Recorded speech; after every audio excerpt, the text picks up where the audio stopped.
Inilah foto-foto dari amunisi jenis FN Samo AK-50 sama 2 pucuk senpi jenis FN yang berhasil diamankan oleh tim Polsek Elitim 2 Palembang di bengkel aman Jumat awan. Terkait temuan ini, dari pihak Polsek Elitim 2 Palembang berkoordinasi dengan pihak Polresta Palembang sama Polda Sumsel. Di mana terselit, tim labor Polda Sumsel pun sedang ngecek jenis peluru sama senpi yang disimpan jero kardus.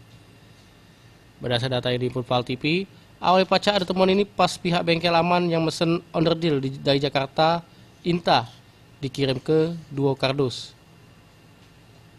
Lalu oleh pihak Jakarta kirim ke paket ke bengkel aman make PO Laju Prima. Lalu oleh pihak Laju Prima ngirim 4 paket ke bengkel aman, tapi belum langsung dibuka oleh pihak bengkel pas Jumat sore. Nah buka paket, terkejut ada 4 paket. Padahal pesanan ada 2 sehingga langsung hubung pihak Polsek Elitim 2 Palembang. Lalu pas dibuka, banyak peluru yang masih dikemas rapi.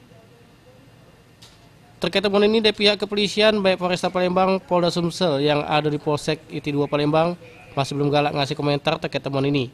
Yang jelas pihak polisi masih melakukan penyelidikan lebih lanjut. Sri Febriandi, PAL TV.